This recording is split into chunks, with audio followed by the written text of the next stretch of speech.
So I went out and I did it. I finally went and bought a drone.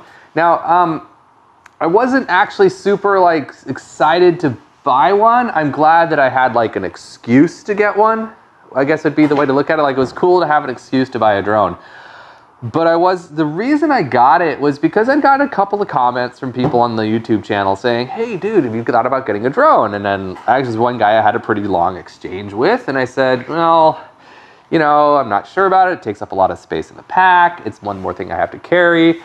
But I thought about it, and then I found out that I could get this, the DJI, it's the DJI Spark.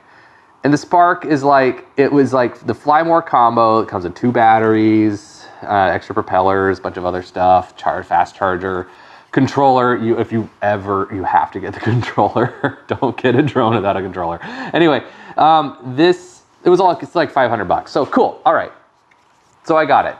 $500, has a 1080p camera. And some of you are like, oh, 1080p, 1080p is not good enough, right?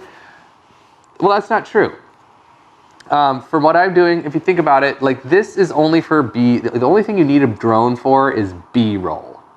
That's what it does. B-roll is the secondary video. It's what you use to like kind of tell more of the story. So in the case of the drone, I put it up in the air and it tells more of the story, what's going on, what's around the trailhead, what amazing epic views can you see, maybe even some footage of me driving my car up to the trailhead. That's one I got in one of my recent videos. I got good video of me driving on a rough road up to the trailhead. That was great. It gave an idea to you, those of you watching, what the road looks like, what the drive, if you're gonna shuttle it, looks like. So it does those kinds of things well. But here's the downside. That first day up on Cochise Ridge that I got this video with this drone, thank you, Andrew and Terry, for being patient with me, because I probably spent a minimum of 45 minutes ruining our ride with this thing. Just ruining our ride. That is issue number 1 with taking a drone mountain biking, is it will take a lot of your time. Number 1, you have to, when you turn these things on, these are enthusiast devices, they're not ready for prime time. You turn it on, it goes through this whole turn on cycle, you have to pair it with your phone is the screen, and sometimes it doesn't quite get the right RF signal, so you gotta do it all again. And you're worried about it the whole time, because like you could just drop this thing in the trees and boom, $500 down the drain. And the protection plan won't work because you can't retrieve it from the top of a 150-foot conifer. So that's an issue, right? Flying over the woods is an issue because you might not get your drone back as expensive. And you spent all that time futzing with it, and your friends hate you now because they just there to ride their bikes, but you don't want to be doing this alone because nobody wants to ride their bike alone, now do they? All right, so that's issue number 1. You have to mess around with it a lot. It's finicky. They're finicky. They'll never not be finicky. They are, they're a fairly sophisticated tool. All right. Other thing is space and weight.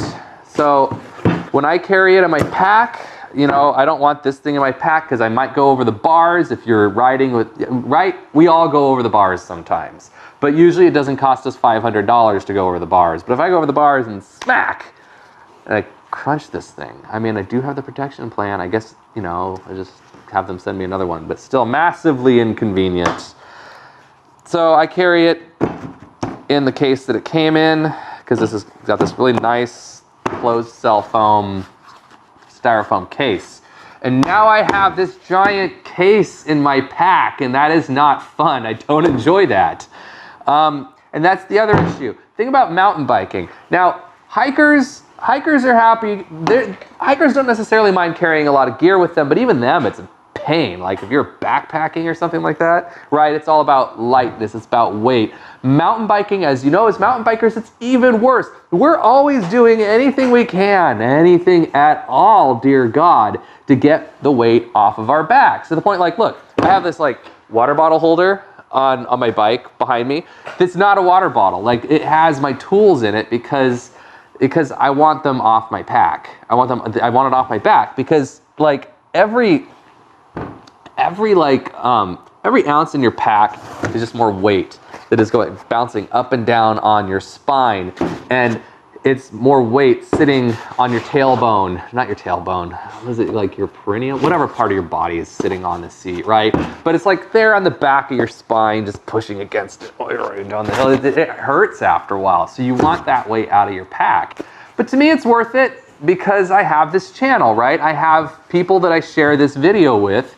So because it keeps my channel alive, I like it. I knew that it would add aesthetic value to what you guys are watching. But even then, it's got a limited use case because I can't use this, I cannot use this drone under trees. Really, I mean I can, but I would have to be a way better flyer. There's some footage of me when I've had it in the forest. Because you see these videos, and I know why you want to do this. You go on Pink Bike, this is why you're thinking about this in the first place. Because you go on Pink Bike, you go on YouTube, you see these videos, and you're like, dude, I'm gonna look like the guys on North of Nightfall, and it's gonna be awesome. No, you're not. A couple of things. First of all, they have like professionals with professional video equipment hanging from those drones, and it's expensive. And those are probably 2 operator drones, or they have one guy like flying the drone and the other guy is operating the gimbal that runs the camera, that points it in different directions so that you get that awesome footage. The other thing is the guys running those drones aren't carrying them on their own bike ride. That's the most important part. It's not their bike ride they're ruining. When you want to get footage that good, like, let me tell you, like it takes you, you're not riding for fun when you're riding for video. Riding for video and riding for fun are 2 different things entirely. Riding for video is work. If any of you have ever taken a beginning like video editing class, you find out there's this extremely depressing ratio between how long you spend shooting and how many minutes that translates to in actual footage. So like, for example, one time I rode one of the downhill trails in my area, Thrillium. I got there one day and they were doing a pro shoot. A couple of pros were riding it and they were shooting. I didn't know that because the Fox trailers were like down at the bottom. They had 2 big trailers, like huge production trailer. And that trail takes 7.5 minutes to ride when you're just riding it for fun. Well, guess what? I was able to ride my bike all the way to the top of that trail, pedaled it. I didn't shuttle it. I pedaled my bike all the way to the top of Thrillium from the bottom, you know, taking one of the other lines up the hill, knowing that those pros would still be working, and I was right. An hour and a half later, when I came down to they were just getting to the bottom of the trail, and they had already been there for like 5 or 6 hours that day. And they get what, like maybe a 10-minute video, and you're just like, dude, stoke, awesome! You know how much photography gear they had, how many times they had to session the same features, do things over and over again. So if you think that getting a drone, just like when you bought a GoPro, which is sitting in your drawer right now and you haven't touched it in 3 years, if you think getting a drone is gonna be any different, it won't. Which leads me into my other issue is like, it's just like the GoPro, right? Remember 5 years ago, 4 years ago, everyone had to have a GoPro. They're like, sweet, this thing's gonna make me a freaking hero. That's why they even called it a hero, because they knew they could get you to buy it. Well, guess what? It's not, it doesn't make you a hero. It's just shaky footage, and there's no production to it, and you're not that good of a rider anyway. I am not that good of a rider. You have to put a really fast rider underneath a GoPro for it to ever look like anything. So it's like going to be like a GoPro. You'll use it once, you'll get all this video, just like the millions of GoPros and the countless millions of hours of video out there that no one will ever see, because people are like, well, shoot, what do I do with all this video now? I'm not a video editor. I don't know, whatever. And they find out Premiere is like 20 bucks a month at minimum. So no, they're not going to do that. And so it just goes in a drawer, and this will go in a bigger drawer because it's bigger. If you don't have a YouTube channel, it's not worth the time. That being said, if what you're interested in is just playing with drones, if you just want to play with drones out in the woods, go do that. Although don't do it in the woods. And that leads me to another issue. So you finally find these open areas open enough to make the drone worth it. And then there's like all these birds of prey flying around. I realized that when I was at Syncline, and I was really nervous about that because I know that like they get territorial about these things. They see this thing as in their territory. And if you've ever played with one of these, you know that it sounds like a flying hornet's nest. It's not pleasant to be around. So you can't use it for wildlife viewing anyway, because you're going to disturb whatever wildlife you're trying to view, you sociopath. And